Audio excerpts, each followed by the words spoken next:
All right, good morning, everybody. Welcome back to Figs Outside. So today we're going to be installing the Banks speed brake. It's the Banks exhaust brake, which, you know, if you do a lot of towing or any of that, it's like an exhaust brake on a big rig.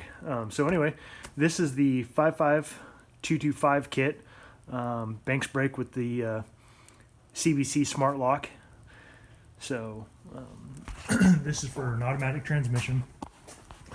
And if you have, this is all going to be on my 2005 Dodge Ram 2500 diesel, and it has the can't think of the name. Anyway, it doesn't have the big box looking thing that goes right here. Actually, I'll show you guys a picture of that. Hold on. All right, so here it is. Mine has the transmission throttle valve assembly, and it does not have the throttle position sensor assembly. If you have that thing that's right there in the middle of the screen, then it's a totally different kit. So anyway, so I'm going to do some step-by-step. So the first thing you got to do, which I already started to do, I already went through the box, made sure all the parts were there, is you don't really have to, I don't think. It looks like you have enough room, all depending upon your tire size and whatnot, but is to remove the tire and wheel, and then take out the 8mm bolts that hold in the inner fender well. Don't forget the ones that go up here. And then also, it's kind of dark right here, but sorry, that little hole right there, that is the ABS sensor plug. So you got to remove that. Well, I'm going to get this inner fender well out, and then we'll move on to the next step. That's the turbo, and that's the elbow that we're going to be replacing. That's where the new elbow with the exhaust brake butterfly and stuff goes on. So anyway, I'm going to get to that. That is an 11mm deep socket to take those clamps off. So we'll do that, and I'll show you guys the part, and we'll keep moving on to the next part. So, just real quick, guys, might as well share this with you. So these clamps, anyway, you undo the nut right there, because you got to slide this whole elbow off the turbo. You got to kind of push the exhaust back a little bit. But these clamps, anyway, they're set down over a lip. So I just used a big flat-headed screwdriver. Kind of, you can see a little bit of scratch marks anyway. Got it right there underneath. Twist the screwdriver sideways and it pops these clamps loose. And then you just kind of loosen them up and then slide them back.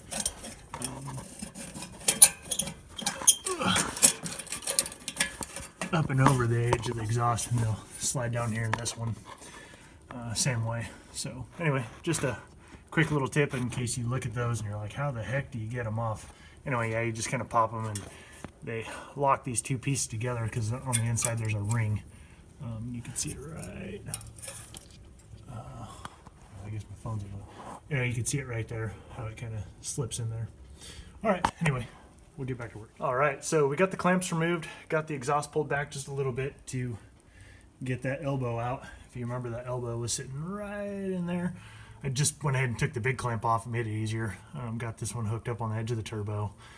You got to loosen that bolt all the way. Use a smaller screwdriver, kind of slid it in between there and just tapped it with a hammer just a little bit to loosen it up, and then just pried it up and it loosened everything up. So anyway, one part of the instructions is to remove that bolt that is right, where's it at? Let's see. I don't know if I can see it. So it's right there.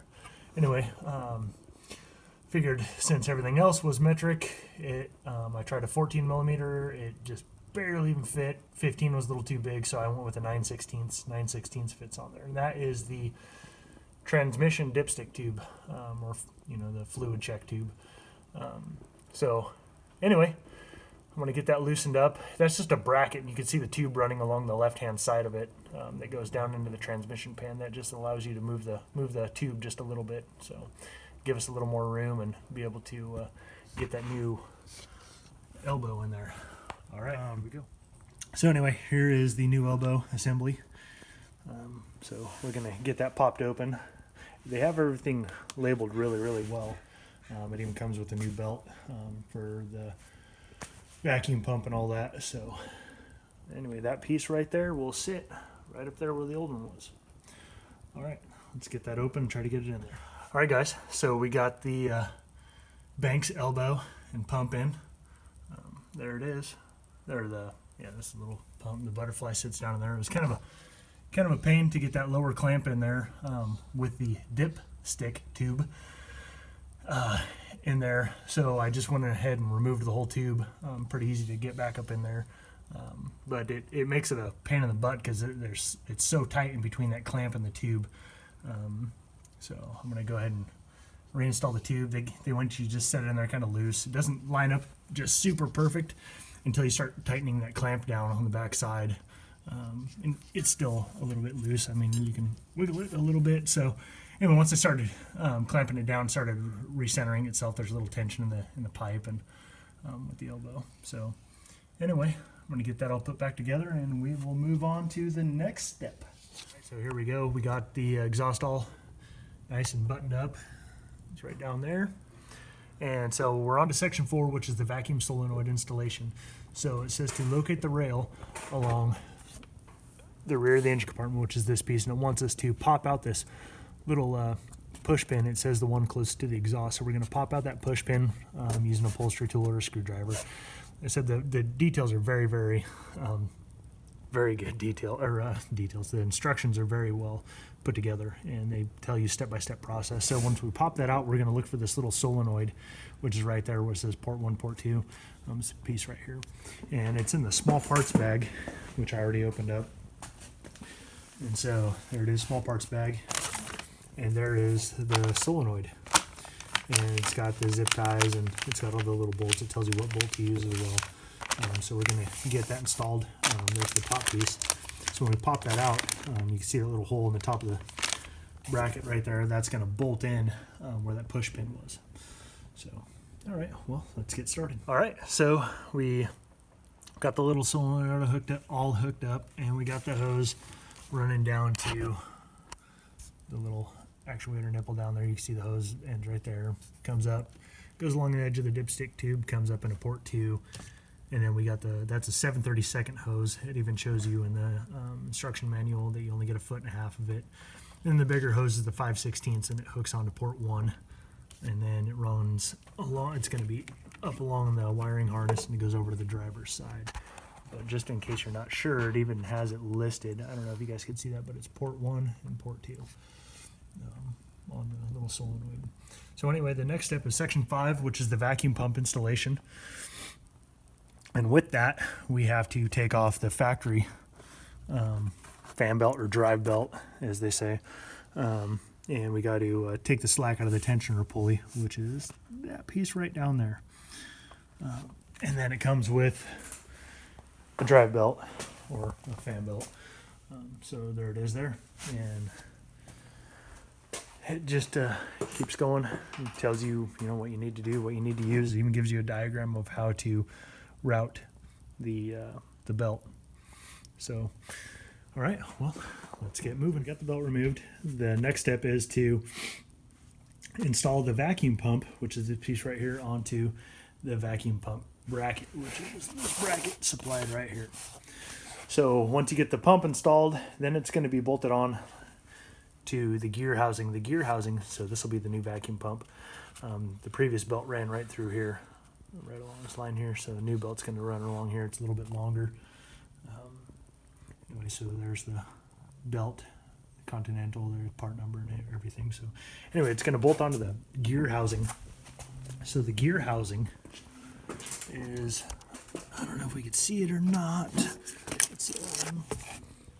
is right down there. So this is the gear housing. Let's see if I get a little bit better light. So that's the gear housing, the back side of the gear housing.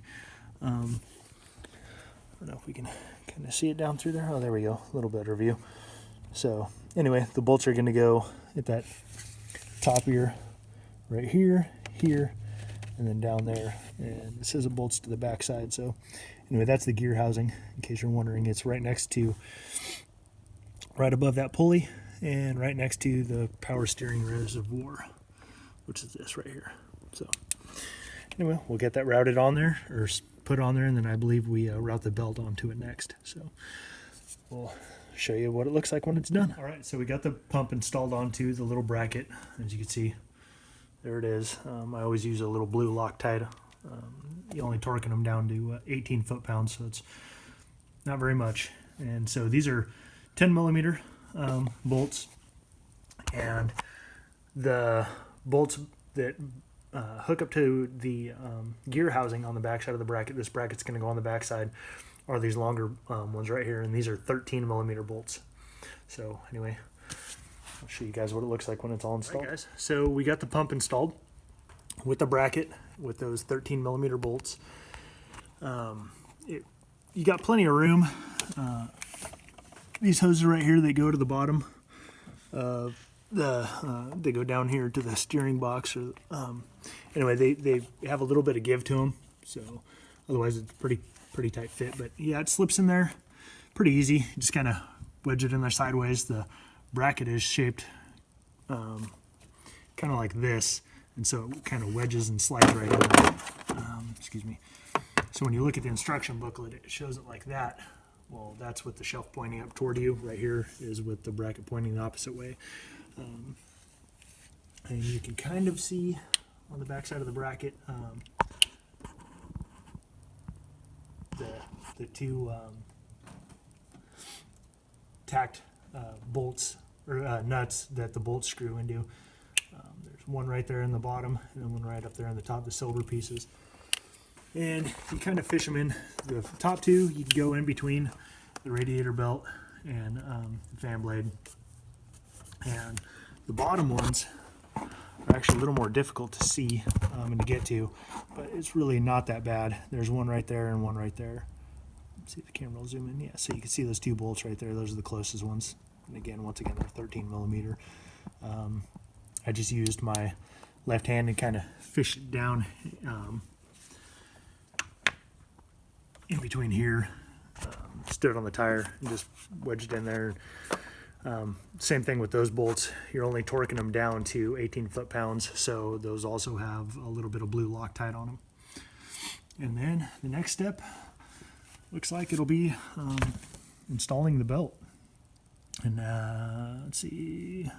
Yeah, it even says you can, if you need to, you can loosen up the radiator support bracket, which is the bracket that kind of sort of gets in the way. It's that one right there. This piece right here, that's the radiator support bracket. You can loosen the belts on, or the bolts on that, and it'll help you to push back the fan shroud if need be. I didn't need to. There's actually plenty of room, and I don't have tiny hands, so plenty. It'll give you plenty of room. Yeah, the next step is to looks like it says to route the belt, and so you'll basically follow that, and it's the same as before, same routing diagram it looks like, except now it feeds it back onto this piece up over here instead of just straight down. And then next will be the section 6, which is installing the CBC and the smart lock and the wiring harness installation. And once again, they're really detailed instructions. So thanks for hanging out and thanks for watching along. Anyway, let's get that done. So we got the new fan belt installed. So far, that is the worst thing about this whole project is taking on the old fan belt and putting on the new one. So anyway, we got the hoses all hooked up, run it up along the firewall on the wiring harness. They give you zip ties for that. And so this 5/16 hose, what I did is I ran it down here, hooked it to the dipstick tube for the oil, and then ran it underneath you run it underneath the intake, zip tied it once up there in the elbow, and then once again here, and then pop off the little red cap and you secure it to the pump. So the next step is going to be taking the fuse box cover off, locating the number 50 fuse, and then they sell you a fuse blade, which looks like that, and it kind of sits on the back side of the fuse and it snaps in there with it. And then yeah, detailed instructions, and then it keeps going and tells you how to cut a notch for the wiring harness for the CVD or CBC, excuse me. So anyway, just in case you guys are looking for that mini fuse tap, it's located in the corner right here. I don't know if that's where they always put it, but a fuse tap, if you've never seen one, is a tiny little gold piece right there. And so it's got a little cut in the bottom of it, and it slides up and over the end of that fuse thing, and it snaps on there just like that. So see how it works. Go over here. So here's the fuse panel, the fuse box. So here's number 50 right here, where my finger's at. And so you want to do it close to the firewall, to the one closest to the firewall, excuse me. And then just kind of snaps back in there, just like so. All right. So anyway, that's what a little fuse blade is, and that way a female connector can snap onto that. So anyway, that's how that goes. All right, so we're moving on to the next step. You can see, I don't know if you can see it right there, I just used my hacksaw and I cut a little notch in the edge of the fuse box there. There's the fuse tap and the fuse.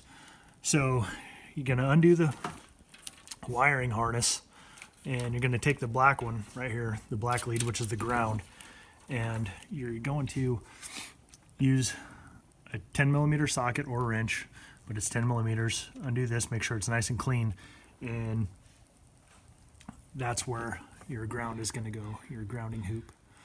It'll slide right behind that.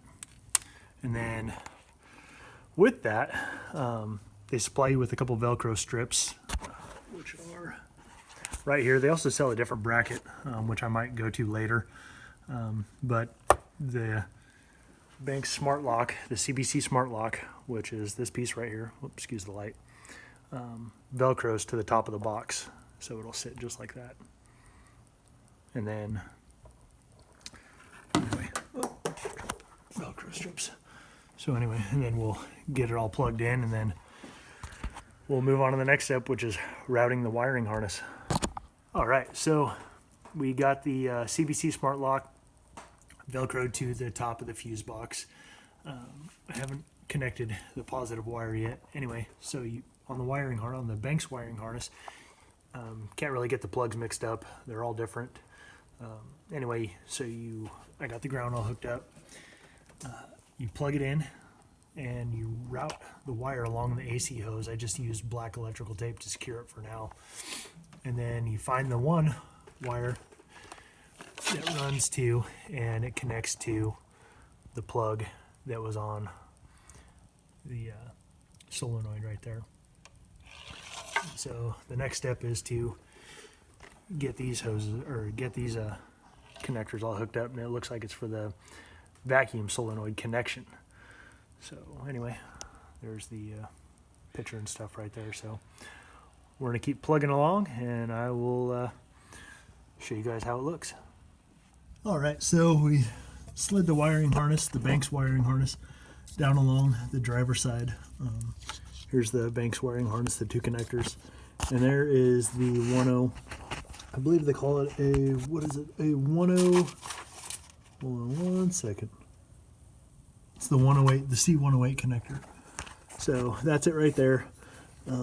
There's a little red tab, so it's just like the one right here. So there's a little red tab. You got to slide it over, and then one side will connect into on the harness, and the other one will connect into this piece. So one will snap onto there, and one will snap onto that one. So anyway, that's where we're at right now. I just wanted to show you that connector. So here's just a quick show of what the connectors look like. So this piece right here and this other piece right here were connected. You separate them. You got to remember to push that little red tab either up or down. There should be a grip on it. This one slid up, so you'll feel the little ridge on it. Slide it up, and then you got to, on the back side of the tab, there's that push lever. Remember, you got to push those, push that down, and then they'll slide apart. And then kind of tap them out a little bit, get them clean, and then yeah, the female connector goes to the male connector goes to the female connector. And so that's how it all is. And the next part will be going up top and securing the wire going through a plug in the firewall. It's the last plug, and that'll be the one going to the switches on the inside. So I'm going to leave these all kind of loose for right now. You just want to be sure they're out of the way of the fan belt or anything that gets hot. But I'll secure all this stuff when I'm all done. I'll go back up and reattach everything with zip ties, make sure everything's tucked away nice and neat. So anyway, just a quick little show of how that looks. All right, guys, so we're back up top, and this is the piece that's going to go inside the cab. This is the cab harness right here. And so you're going to take it. You got to cut this little rubber grommet that's right down here. I don't know if I'll focus on it or not. Anyway, so yeah, there you go. You got to cut that little rubber grommet and then fish the wiring harness through there. If you can't reach it in here, you go to the inside of the cab. And on the inside of the cab, it's just to the left of the steering column, which is this right here. You can see it goes down to the box. So anyway, got to make about a 1-inch slit and push the wires through there real nice and easy. You don't want to damage them or break them or, you know, cut them. So anyway, we're going to get that done. I'll show you guys what it looks like. All right, so we got the cables pushed through. Not really as difficult as I thought it would be. They actually slid through pretty easy. When you pull them through, be sure you pull on the housing and don't pull on the connectors. I was pretty much able just to kind of wiggle and shove them through the grommet until all of them were through, and then I just came in the cab and pulled the housing and the wires through. So you're going to want about 18 inches, and you're going to need your Banks OBD2 cable, which is this one right here. And you're going to need to locate your factory OBD2 plug-in. So you're going to get that plugged in and then plug that connector, which is the OBD connector, and then the smaller connector is the one for the switches. And then on this one, there's also a tuner one, but my rig's not tuned. So anyway, I'm going to get that all hooked up, and then you run a zip tie up through the housing if you can, and that way you can zip tie those two OBD interfaces together. So we're going to get this hooked up and keep going. All right, so we got all the wiring hooked up so far, and then now it's time to figure out where we're going to put the switches. So this is location 1, where you can put them, or where I think I'm going to put mine is location 2. I kind of got ahead of myself. So for location 2, where I'm going to put them is you need to pop off this side cover that goes right here. It's on the side of the dash. It's on the driver's side. There's a little tab at the bottom. You can see that. You just put a screwdriver in there and just kind of twist it, and the tabs pop out real easy. Once you get those out, there's 2 screws here. There's a screw here and a screw here. So you're going to pop those. You're going to take those little screws out. They're Phillips. That's the easiest instead of using a socket and a ratchet. And then pop down the panel. And once you get those screws out, you just kind of pull on the inside. And the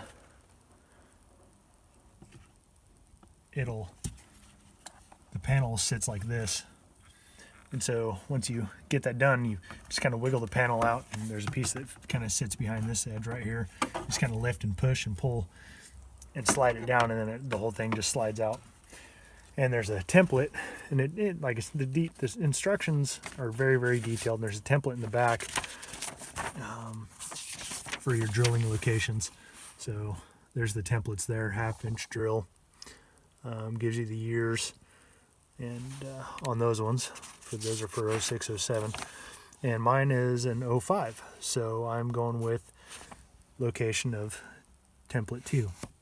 So there's the edge of the panels, and there's the 2 1/2-inch drill holes that you use, and the steering column. So anyway, there's the templates. So you got to cut those out with a pair of scissors. So I'm gonna get that done and drill these holes. All right, so we got the holes drilled, and I used the little template. Used to use masking tape, tape it on there. It fits in there pretty well. The instructions are really good. 1/2-inch drill bit, drill through those. So the panel will be sitting like this inside the truck.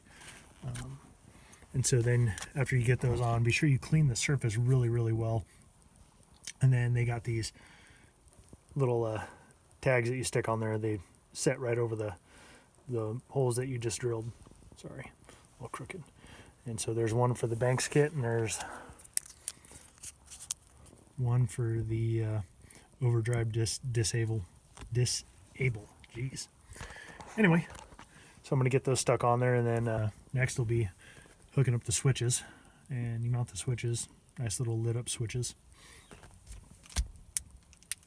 So we'll get that all hooked up and get it all put together and get the wires all set up and get those connected.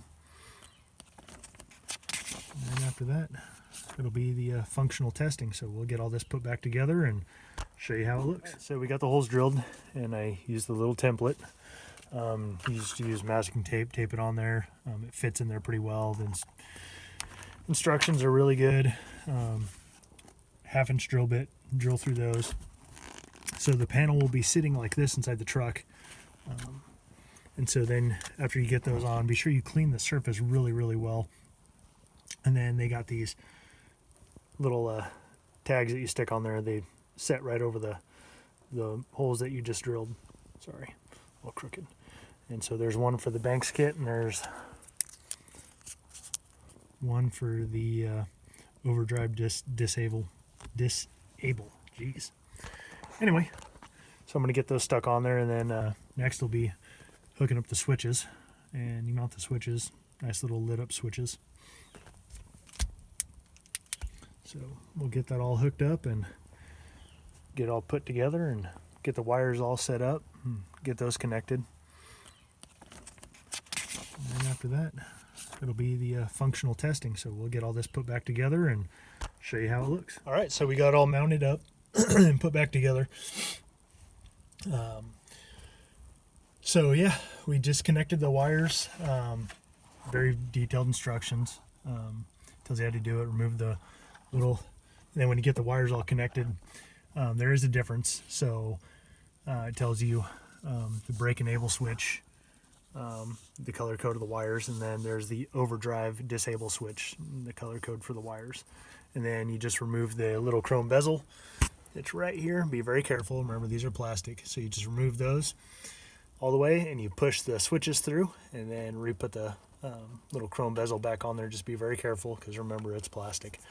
So, and then once you get all that connected, then you fish the wires for these guys back through the little opening that was in there, fish them down, and then connect them to the wiring harness that goes to the OBD2 and the main wiring harness that goes back through the firewall. And then the rest of it now is just to get the wires all tucked back up underneath and secured with zip ties and keep them out of the way. So, and then to take it for a test drive and see how it does. All right, well, we're gonna keep plugging along and get this all wrapped up and get it going. All right, guys, so got the last part all buttoned up, got the wires all connected, got the positive or the power wire hooked up, got it all zip tied and secured, looking good. Everything's all tucked up and tucked away. Nothing's gonna get hung up on anything. So that's it. And the last little part is to reinstall the inner fender well and put the tire and wheel back on. And then in the booklet they got what to do to power it up to test it. So we'll be doing that. I'll probably do that tomorrow morning. But thanks for hanging out with me. Thanks for watching. And yeah, can't wait to try this thing out, especially with me always hauling a bunch of hay or a cord of firewood, or just towing the horses around. It'll be nice. It'll definitely save on the brakes, that's for sure, which will save a lot of money in the long run. A lot of wear and tear just in general. So anyway, if this video helps you out at all, please hit that thumbs up button and subscribe.